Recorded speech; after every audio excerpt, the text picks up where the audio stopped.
Boa noite a todos.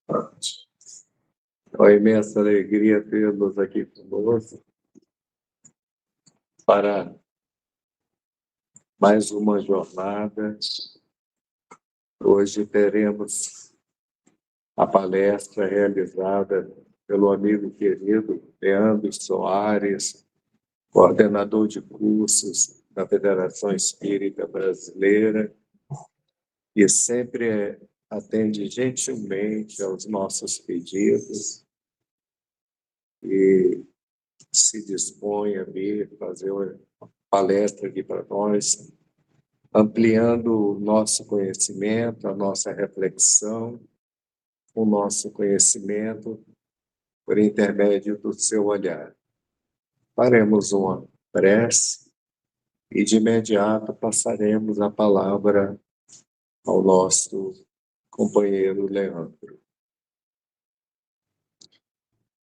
Senhor da vida, que a tua luz se faça presente em nossos corações, ajudando-nos a vencer a nós mesmos, superando as nossas imperfeições morais, a fim de que o homem evangelizado possa surgir, auxiliando na mudança do pensamento mundial, por intermédio de suas ações no bem.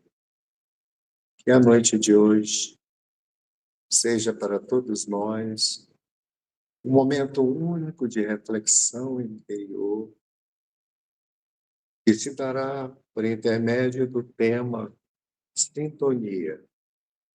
Diga-me o que pensas e desejas, e te direi onde e com quem estás.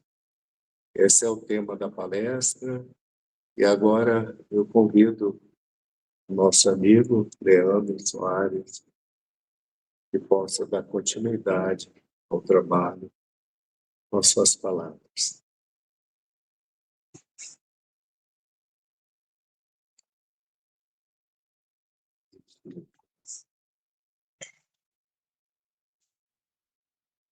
Vou ajustar aqui.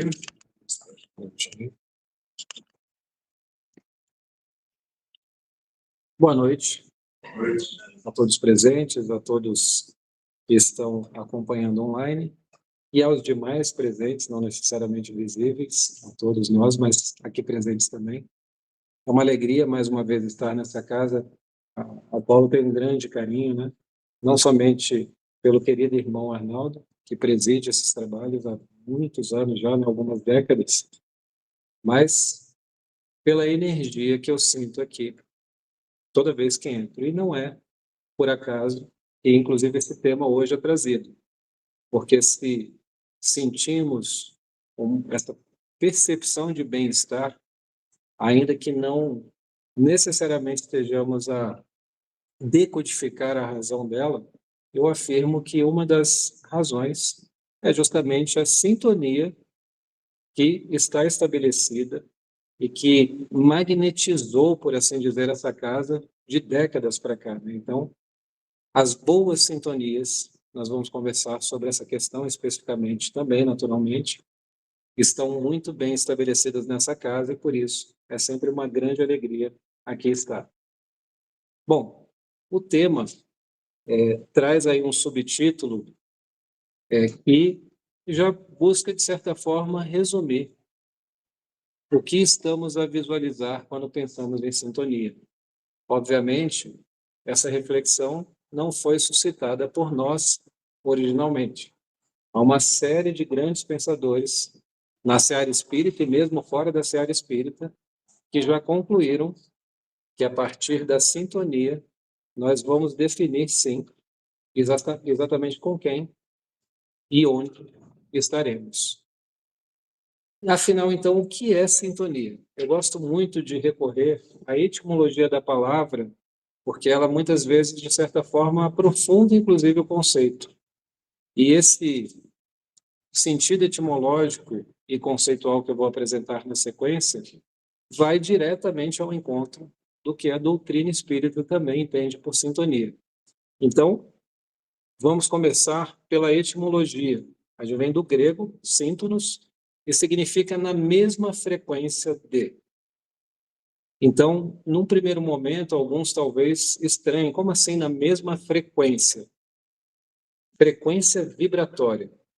Para aqueles que já se detiveram na literatura espírita e também na literatura científica, já puderam constatar que tudo está em constante movimento, em constante vibração, e, portanto, nós estamos em determinada frequência neste exato momento.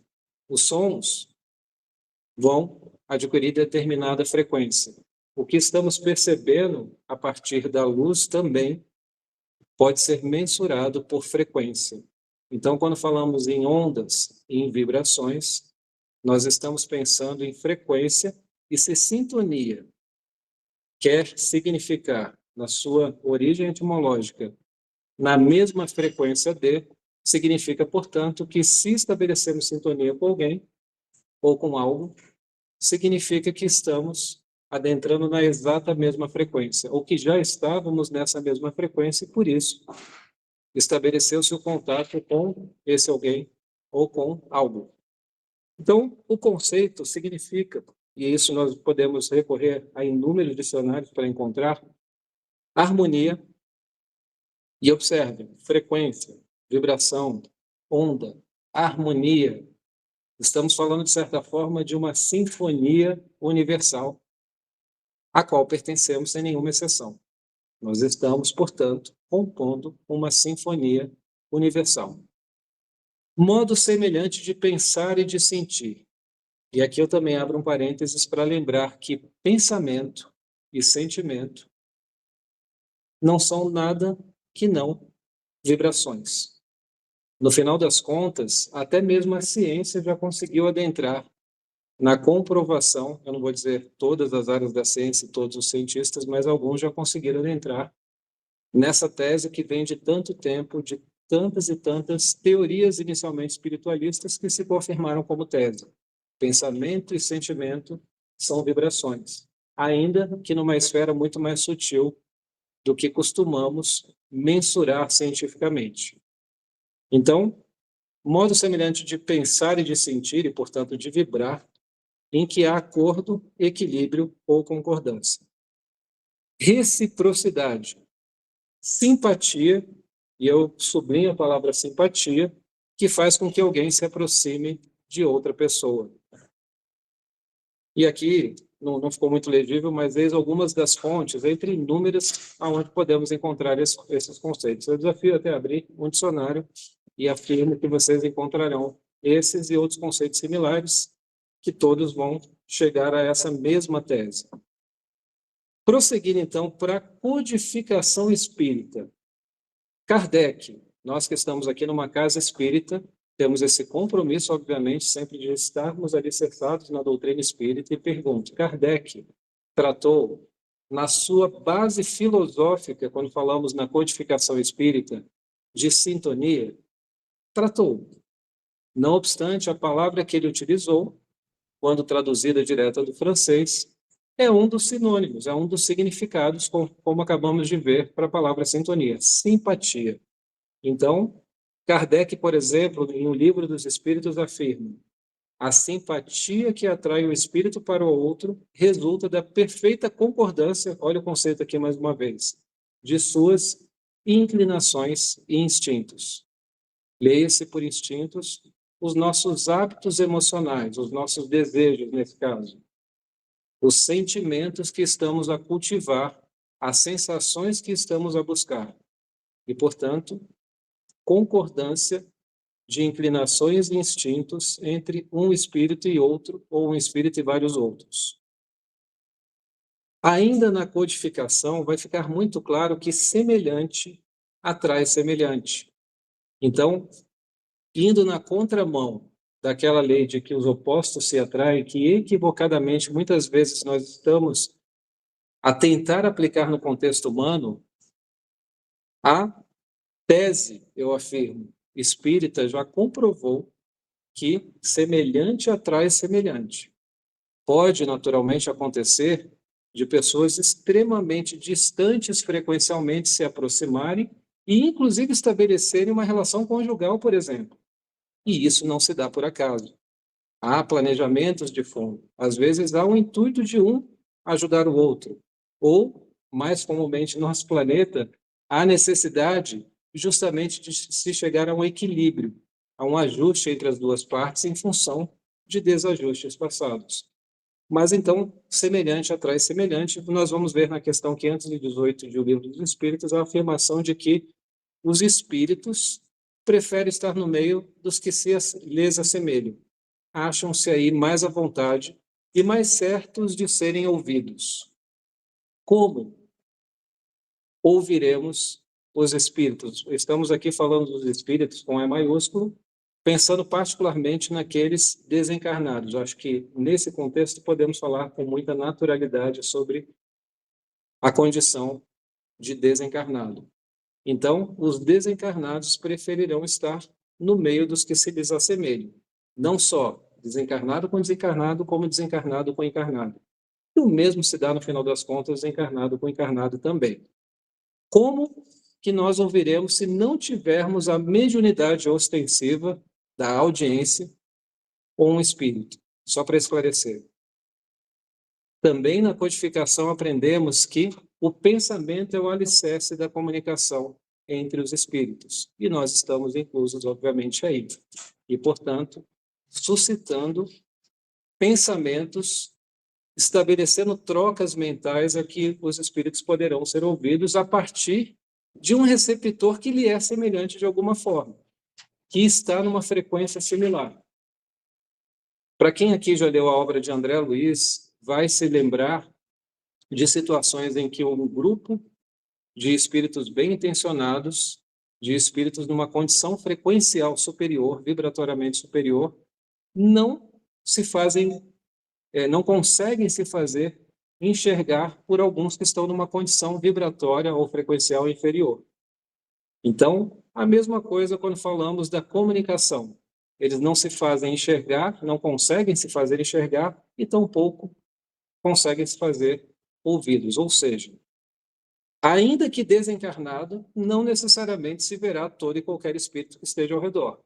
É possível que um desencarnado consiga perceber a presença de dois que lhe são semelhantes vibratoriamente, mas não perceba a presença no mesmo espaço de outros 10 que estão numa frequência superior. Então, na comunicação entre os espíritos, a base também é vibratória, também é mental, e, portanto, mais uma vez eu sustento, pensamentos e sentimentos são vibrações. É pelas suas tendências que o homem atrai os espíritos, e isso quer esteja só, e eu realço aqui de propósito, quer faça parte de um todo coletivo, como uma sociedade, uma cidade ou um povo. Então, pelas nossas tendências. O que são as nossas tendências? São os hábitos que estabelecemos a partir do cultivo de pensamentos, sentimentos e, por consequência, ações reiteradas. A boa notícia é que os hábitos podem ser modificados quando nós percebemos que determinado hábito não é o melhor. Até que nós concluamos por nós mesmos que aquele hábito não é bom, não vai adiantar que sustentem isso. Nós precisaremos nos conscientizar. Bom, esse hábito que eu estabeleci é bom, já esse não é tão bom. E, pela força dos hábitos, é que nós vamos apresentar as nossas inclinações, as nossas tendências, e vamos definir com quem vamos estabelecer essa frequência vibratória, essa sintonia, com aqueles que nos assemelham. Se estamos continuamente cultivando certos sentimentos, eu vou dar um exemplo aqui, o sentimento de tristeza, estejam certos, nós vamos atrair outros que também estão vibrando na tônica da tristeza, por assim dizer. É basicamente isso que o Livro dos Espíritos está a nos afirmar. Agora, alguns se surpreendem, mas quer estejamos sós. Então, o que eu penso, o que eu sinto, ou como eu ajo quando estou oculto de qualquer um que possa estar ao meu redor, também pode se fazer visto de alguma maneira. Para quem já vem estudando a literatura espírita, já vem assistindo palestras no contexto espírita, já deve saber que, conforme nos advertiu Paulo, o apóstolo, nós somos cercados por uma nuvem de testemunhas. Não foi por acaso que Paulo, em Hebreus, capítulo 12, versículo 1, sustentou que, portanto, nós também, pois que estamos rodeados de uma tão grande nuvem de testemunhas, deixamos todo o embaraço e o erro, eu vou traduzir aqui o pecado como erro, que tão de perto nos rodeia, e corramos com paciência a carreira que nos está proposta. Mas o foco aqui está em destacar que lá atrás Paulo já fazia uma advertência de que todos nós estamos continuamente cercados por uma nuvem de testemunhas. Significa que todo e qualquer desencarnado, espírito desencarnado que esteja aqui presente, está enxergando tudo o que pensamos, sentimos e fazemos? Não. Pelo que nós colocamos logo de início. Se estiverem na mesma frequência, sim. E mais, se estiverem distantes, mas em função das nossas emanações vibratórias, nós conseguimos tocá-los na mesma frequência, nós inclusive os atraímos para perto de nós. Às vezes desconhecidos, às vezes conhecidos, mas atraímos. Então, a lei da afinidade, que também é sustentada na literatura espírita, está presente a todo instante. Isso vai acabar por gerar essa vibração que predomina em nosso ser, o que na tese de Manuel Filomeno de Miranda, em uma das obras psicografadas por Divaldo Pereira Franco, A Prática Mediúnica Espírita, ele denomina de psicosfera individual. Todos nós possuímos, neste exato momento, uma certa tônica vibratória. O que mais estamos buscando em nosso íntimo e, por consequência, também em nossas ações? Isso vai definir a nossa psicosfera. E eu digo ainda que isso define, para aqueles que têm olhos para ver, por assim dizer, porque todos nós temos, mas não necessariamente ainda abrimos essas percepções, cores, até mesmo cheiro, as vibrações, como já colocamos, definem cores, sons, e, portanto, todos nós estamos ao nosso redor a definir uma certa psicosfera que pode ser enxergada por alguns que estejam na mesma frequência, ou que estejam acima frequencialmente também. Portanto, conforme sustenta Manuel Filomeno de Miranda, graças a essa lei das afinidades, ele traz isso aqui claramente, há uma poderosa atração entre os semelhantes. Conforme as aspirações íntimas e comportamentos pessoais, cada ser respira a psicosfera que emite e transita no campo vibratório que constrói. Então, nós somos responsáveis justamente pelo ar sutil que respiramos e pelo espaço que estamos a construir ao nosso redor. E indo um pouco além, pelas companhias que definimos pela força do pensamento, do sentimento e das nossas ações por consequência. Falando ainda no contexto da codificação espírita, lá na questão 484 de O Livro dos Espíritos, Kardec nos traz, a partir de questionamentos que faz aos espíritos superiores, que os espíritos bons simpatizam ou sintonizam com os homens de bem, ou suscetíveis de se melhorarem. Quem não teve a oportunidade de ler, recomendo a leitura de um capítulo lá em O Evangelho segundo o Espiritismo, se eu não me engano é o capítulo Sedes Perfeitos, né? Que traz uma definição para o que seria o homem ou a mulher de bem. Então, o homem de bem não é um ser perfeito, mas é um ser que realmente já está no caminho do autoaperfeiçoamento, de uma forma muito sintética. Quando lemos, percebemos o quanto precisamos nos esforçar para atingir esse status. Mas, a partir do momento que atingirmos, e haveremos de atingir sem nenhuma exceção, porque a lei do progresso assegura isso, somente os bons espíritos, ou seja, aqueles que já se qualificaram como homens de bem, é que vão sintonizar conosco. Já falando de algo que nos é mais familiar, Os espíritos inferiores, lá na questão 484 também, ou seja, que estão numa vibração um pouco mais baixa, aonde, de maneira geral, estamos incluídos também, os espíritos inferiores vão sintonizar com os homens viciosos ou que podem tornar-se viciosos. Lembrando que vícios vão muito além, incluem também, mas vão muito além simplesmente de um vício químico, por exemplo, na bebida alcoólica. Eles vão para a esfera dos sentimentos. Nós nos viciamos em sentimentos, em sensações e em pensamentos, inclusive. Então, a partir do cultivo de certos pensamentos ou sentimentos, nós podemos nos tornar, negativamente falando, viciados também. Não necessariamente consumindo uma bebida alcoólica. Também está incluso e também estabelece sintonia com irmãos diversos, encarnados e desencarnados.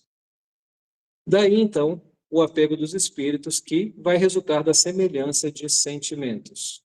Então, por aqui a gente já vai traçando que o que nós cultivamos intimamente é que vai definir o nosso padrão vibratório, a nossa frequência e, portanto, definir quem estará ou não próximo de nós.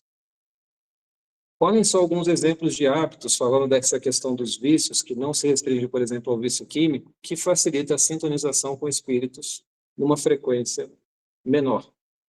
Quando se cultivam os morbos das queixas, das censuras e das conversações infelizes, evidentemente ocorre a sintonia com as energias deletérias que envolvem o planeta e são mantidas pela invigilância daqueles que assim procedem.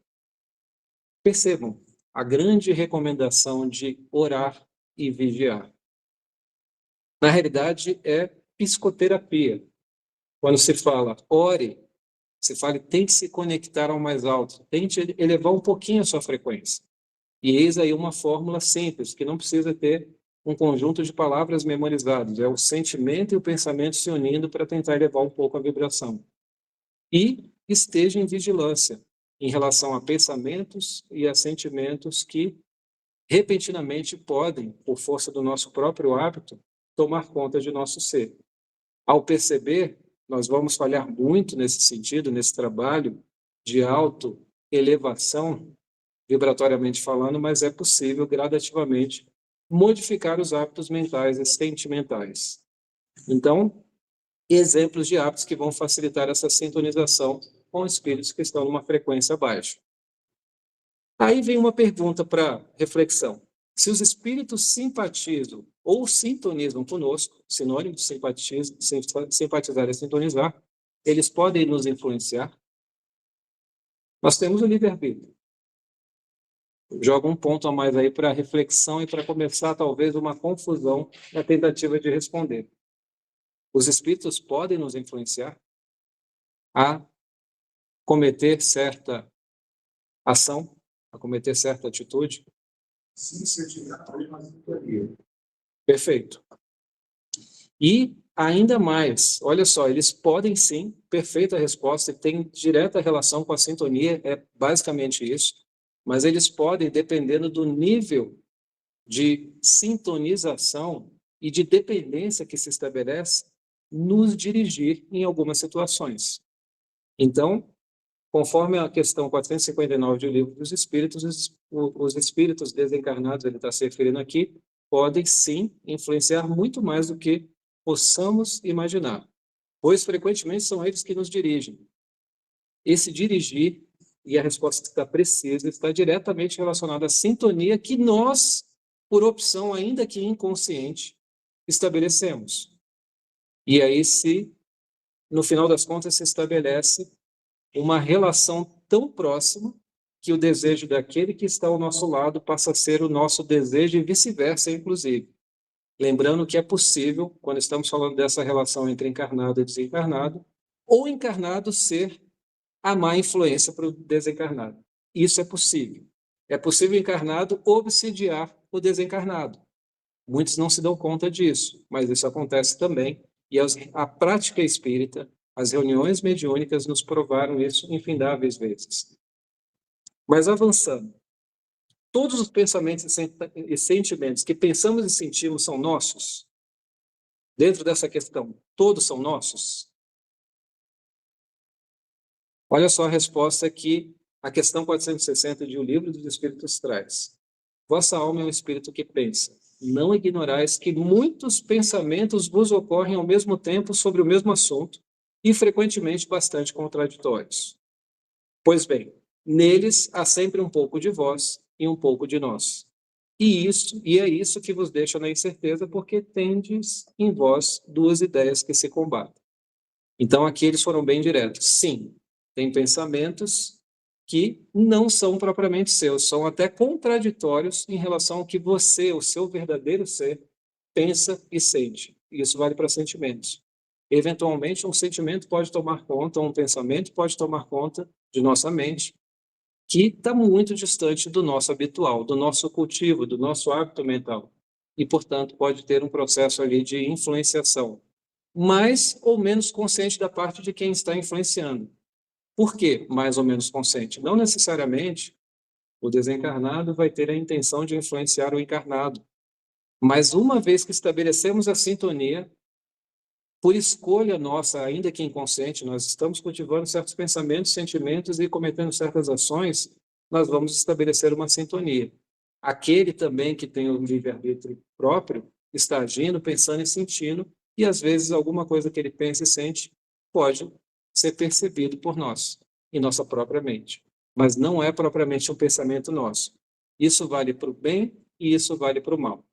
Uma pequena diferença. O espírito numa frequência inferior, que ainda não compreendeu as leis maiores, ele pode querer, desejar, influenciar, inclusive para o mal. O bom espírito apenas sugere, busca intuir e direcionar para o bom caminho, mas ele não interfere no livre-arbítrio. Mas ele pode, por exemplo, numa situação de um ser que chega no limite dele e acredita que a única saída seria o suicídio, eis aí um exemplo, ele pode perceber um pensamento na própria mente, estimulando ele a recuar e não seguir adiante com esse grande equívoco.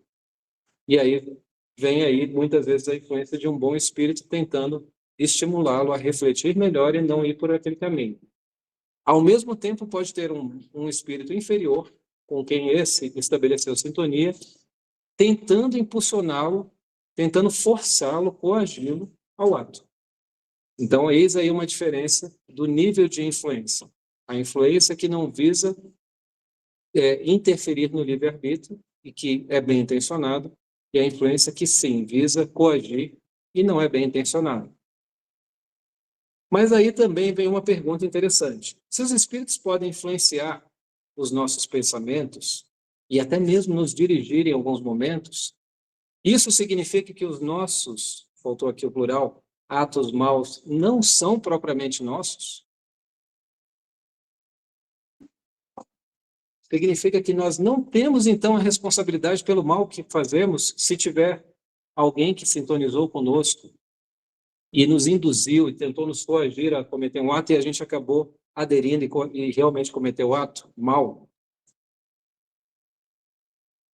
Somos ou não somos responsáveis? Atenuantes. Podemos pensar em atenuantes, sim, mas a resposta que prevalece aqui é isso mesmo, somos responsáveis. E também em O Livro dos Espíritos, a gente tem a seguinte resposta quando Kardec está tratando dessa questão. Quando mais influências agem sobre ti, é que as atrais pelo desejo do mal, pois os espíritos inferiores vêm auxiliar-te no mal, quando tens vontade de praticá-lo. Eles não podem ajudar-te no mal, senão quando queiras o mal. Aí alguns podem pensar, mas espera aí, eu não desejava fazer aquilo. Será?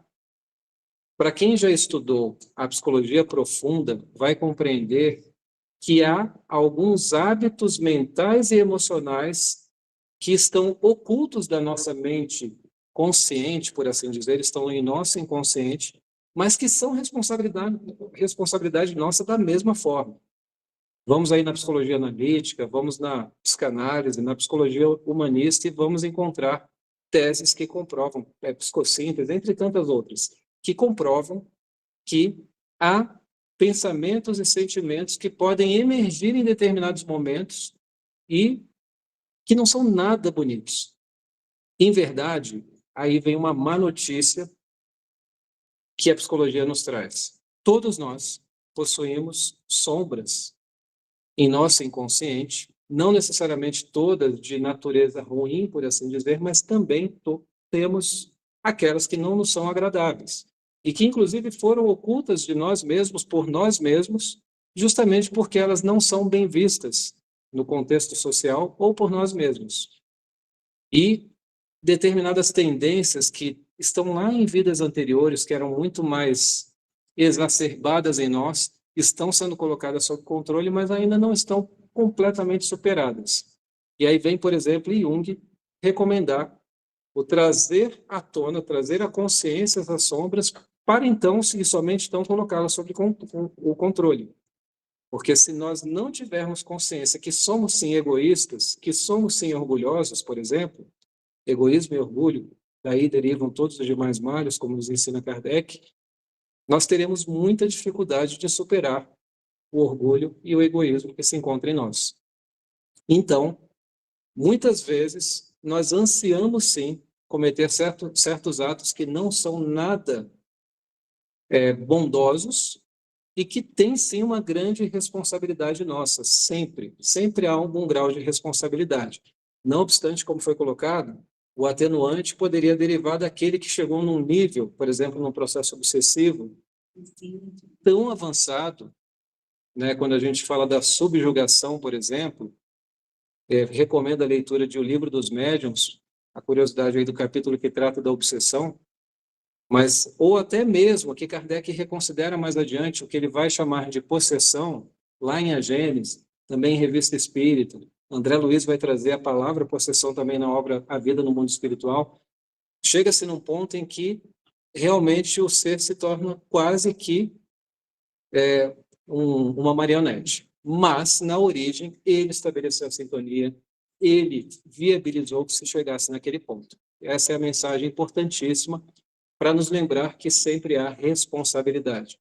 Aliás, a doutrina espírita visa justamente trazer à tona essa palavra a todo instante, responsabilidade. Podemos fazer o que bem entendemos, podemos pensar e sentir como entendemos que devemos pensar e sentir, e isso será respeitado. Mas temos que ter a consciência da nossa responsabilidade. Bom, esse caminho não está sendo bom para o meu próximo, e por consequência não está sendo bom para mim. E por consequência, originalmente, eu sou o maior perdedor quando estou fazendo algo que não é bom para mim e para o próximo. Mas há imposições, há um código moral que tem que ser seguido. Não é assim que a doutrina espírita age. Ela só visa nos trazer a reflexão com essa autoobservação. Aí vem Joana de Ângeles, numa obra gigantesca, a série psicológica, né, que foi psicografada pelo Divaldo, a todo instante nos convidar a esse mergulho interior para gradativamente, por exemplo, trazer à tona os aspectos em nós que merecem sublimação gradativa. E esse gradativo é importante de ser destacado. Bom, eu reconheço que estou sintonizando a todo instante com energias não tão positivas assim. Estou decidido, vou mudar agora. Não. Agora, imediatamente, não. Às vezes são séculos de cultivo de certos hábitos de pensar, sentir e, por consequência, agir. Isso demanda tempo.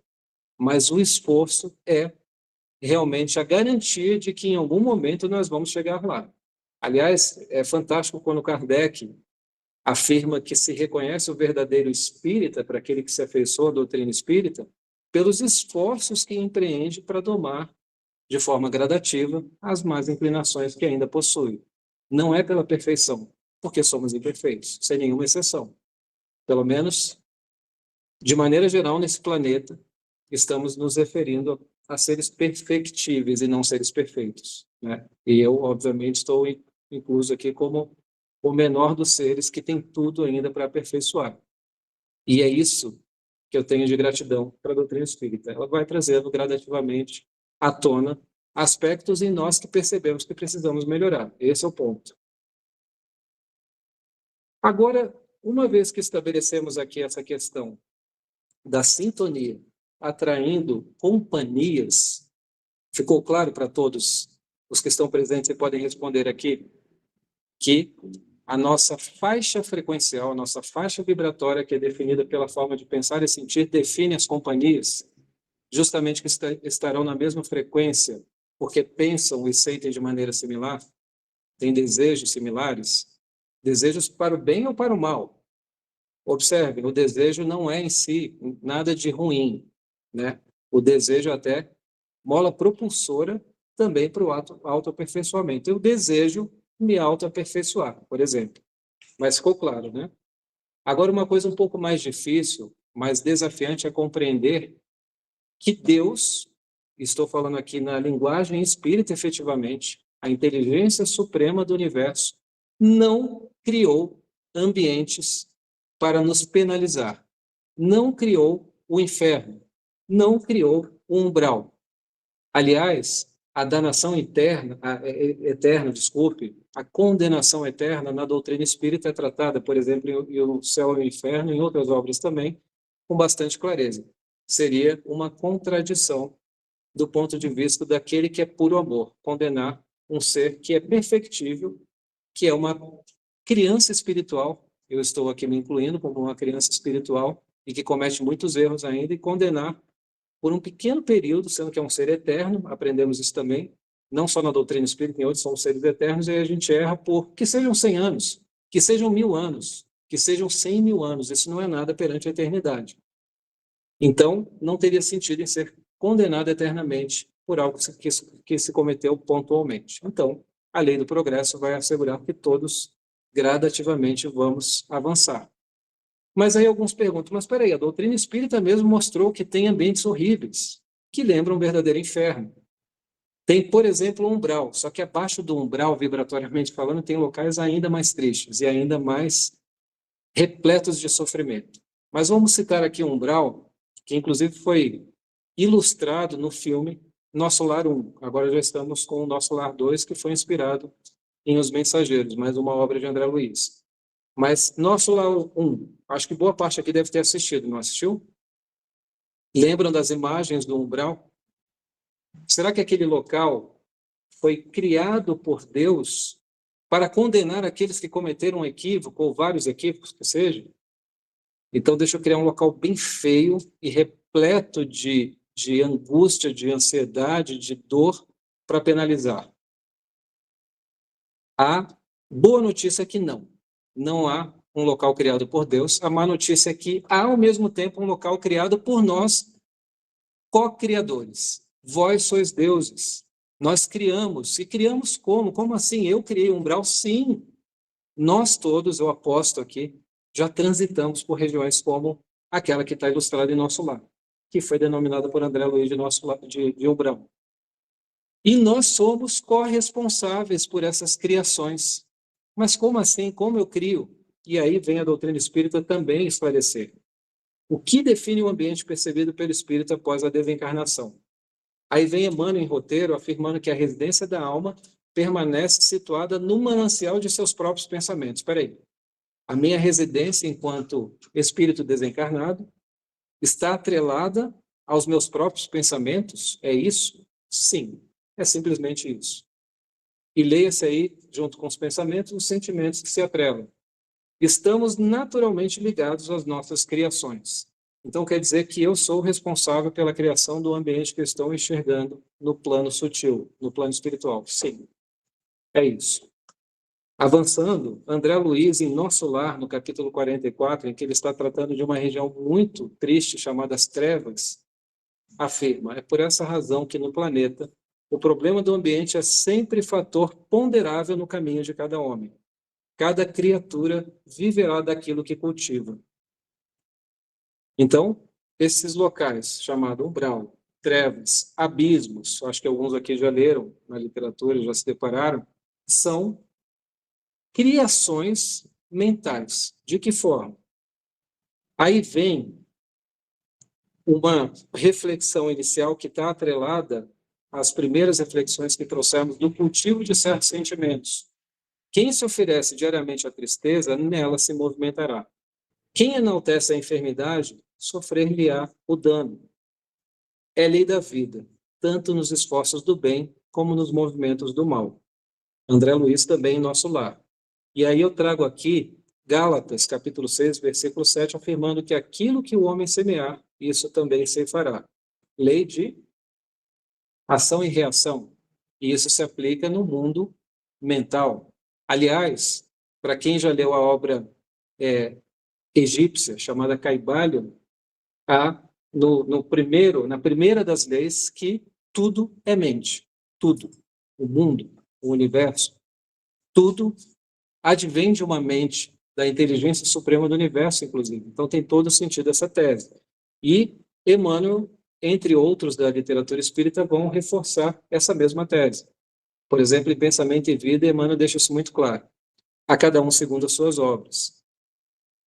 Mas então, o que é o pensamento? Se eu posso criar uma ambiência ao meu redor com o pensamento, o que é o pensamento para a doutrina espírita? Aí vem, mais uma vez, o grande Emmanuel afirmar que pensamento é força eletromagnética. Para isso ficar mais claro, nós poderíamos adentrar na física. Mas eu não vou fazer isso porque, além de ficar muito cansativo adentrar em alguns conceitos da física para uma grande maioria, não teríamos o tempo para chegar a esse nível de aprofundamento. Mas fica aí o desafio. Estudem o eletromagnetismo e depois busquem na literatura espírita quantas vezes fica muito claro que o pensamento é, sim, força eletromagnética. Ou seja, Emmanuel está a afirmar que ele é uma força criativa, que se exterioriza. Se exterioriza. Quem já ouviu falar em formas-pensamento? André Luiz, em A Vida no Mundo Espiritual, afirma categoricamente: o que estamos a pensar é materializado, por assim dizer, nesse plano sutil. Por exemplo, nas regiões chamadas umbralinas, trevosas, até mesmo em nosso lar, que já tem um nível frequencial superior, mas também construções a partir do que estamos a pensar. Exterioriza-se. E essa matéria é matéria também. No plano sutil, ainda estamos falando de matéria quando pensamos na região de nosso lar, quando pensamos na região chamada umbral. Mas a matéria lá é bastante plástica. Então você pensa e, sem se dar conta, você está a movimentá-la. Então, nós estamos exteriorizando o que estamos a pensar por intermédio de ondas sutis em circuitos de ação e reação no tempo. E olha só o que Emmanuel fala: sendo tão mensurável como o fotônio. E ainda há um desafio que aparece depois em André Luiz, que chegará um momento em que a ciência vai comprovar isso. Aliás, para quem já buscou alguns cientistas aí que estão estudando a ciência e a espiritualidade, já há a conclusão por eles de que sim, o pensamento é mensurável também, a partir de vibrações. Então, o pensamento é uma energia viva, segundo Emmanuel, que se desloca em torno de nós, forças sutis, construindo paisagens ou formas. Construindo paisagens ou formas. A literatura espírita, então, não só nessa obra que estou citando aqui, mas em várias outras, sustenta. O que estamos a pensar sempre está a repercutir no plano sutil e criar, construir. Nós temos essa condição. E não por outra razão Jesus asseverou que vós sois deuses. Sim, somos co-criadores. Essa é a lógica. Aí vem uma afirmativa que eu adoro de Emmanuel. Disse-nos o Cristo: o reino de Deus está dentro de vós. Ao que, de acordo com ele mesmo, ousamos acrescentar: e o inferno também. Então é possível nós mergulharmos, estando encarnados ou desencarnados, não importa, num estado que pode se qualificar um verdadeiro inferno? Sim. E alguns aqui já vivenciaram, para não falar todos, se a gente recuar mais no tempo, todos. Em alguns momentos da nossa vida, em função de vivências, nós podemos vivenciar um verdadeiro inferno. E se nesse momento os olhos astrais, por assim dizer, fossem abertos, eu aposto que vocês veriam paisagens nada agradáveis, porque estabeleceriam sintonia com ambiências espirituais e estariam coparticipando na construção delas. Então, se os seres se aproximam, se é uma lei da afinidade que assegura que os seres vão estabelecer sintonia pela forma de pensar e sentir, em determinado ambiente, que uma série de seres estão numa mesma tônica, criando, compartilhando construções similares, vão em algum momento perceber um outro que sintonizou e também vai continuar ajudando a fortalecer aquelas construções. nosso lar, o umbral, as trevas, mais uma vez eu afirmo, são construções mentais e provisórias.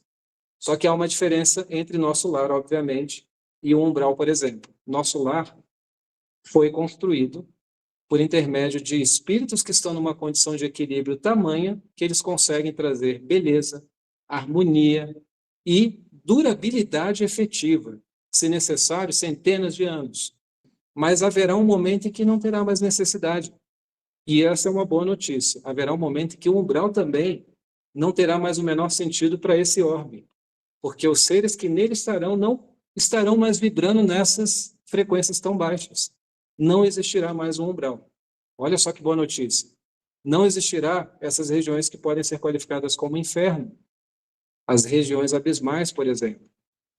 Então, chegará um momento em que todos nós vamos estar continuamente vivenciando o reino dos céus, o reino de Deus, que está dentro de nós. Olhem só a conexão e a lógica disso tudo.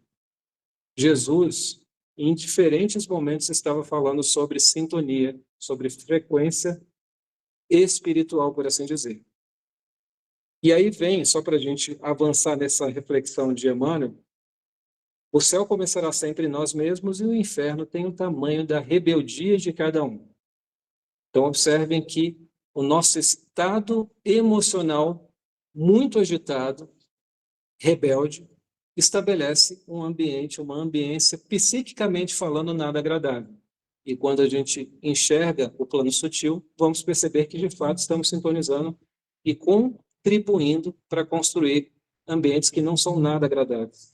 Então, observem, parem para pensar quantos dejetos sutis estamos a emanar tantas e tantas vezes em nossas vidas, pelos nossos próprios pensamentos e sentimentos. Quantas cenas, por assim dizer, desagradáveis nós não suscitamos aí no plano sutil pelas formas de pensamento que estamos a emanar. Ainda ele continua, o inferno é o remorso na consciência culpada, cujo sofrimento cessa com a necessária e justa reparação. O Código Penal da Vida Futura de O Céu e o Inferno, mais uma obra da codificação que eu recomendo bastante a leitura. Então, lá nós vamos entender essa lógica da conscientização do erro, a expiação e a reparação. Mas é certo que todos haveremos de superar os erros que cometemos, quaisquer que sejam. Ninguém é condenado. Não é da vontade do Pai que nenhuma das ovelhas se perca. E para finalizar essa reflexão, o inferno, considerado por localidade inferior ou instância de suplício depois da morte, começa de cada um e comunica-se pessoalmente de espírito desvairado a espírito desvairado. Portanto, fique essa reflexão como reflexão final que Emmanuel nos traz. O reino dos céus, o reino de Deus, está dentro de nós. O Cristo asseverou. Mas essa condição psíquica provisória chamada inferno por muitos de nós também está dentro de nós.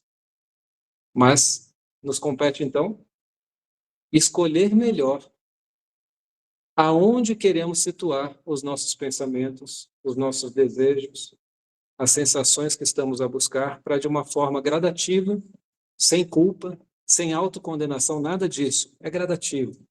Mas para que consigamos, em determinado momento, não mais vivenciar essas instâncias que não nos são agradáveis. E não há ninguém que vai afirmar, se vivenciá-las, que elas são agradáveis. Todos haverão de chegar a um estado de harmonia, de plenitude, de paz verdadeiramente de espírito, que é chamada por Jesus, por exemplo, de o reino de Deus ou o reino dos céus. Agradeço mais uma vez pelo convite do meu querido irmão Arnaldo e devolvo aqui a palavra para ele, para que a gente possa encaminhar para o encerramento.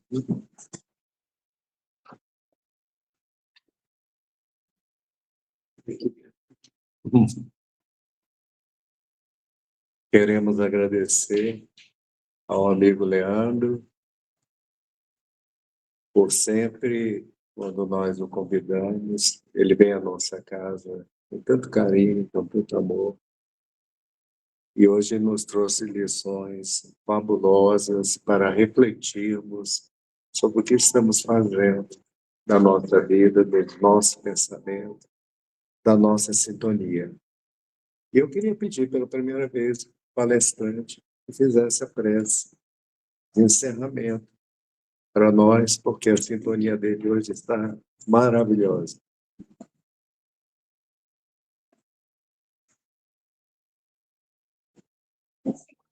Vamos então buscar agora uma comunhão de pensamentos e de sentimentos, os melhores que pudermos exteriorizar,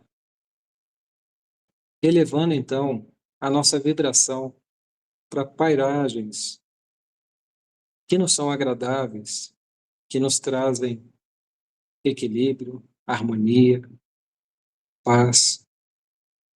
E vamos aproveitar esse momento para lembrar daquele nosso irmão que sabemos necessitado tanto quanto nós e pedir por ele com muito amor, pois sabemos que a melhor forma de elevar a nossa vibração é praticando o amor ao próximo, é nos doando sem nada almejar de volta, mas estabelecendo assim a sintonia com esses amigos que a todo instante estão a nos suscitar bons pensamentos, bons sentimentos, e nos fazendo perceber que o amor é o único caminho viável para que cheguemos àquele estado pleno de espírito que compete a todos nós, a união com o nosso Criador.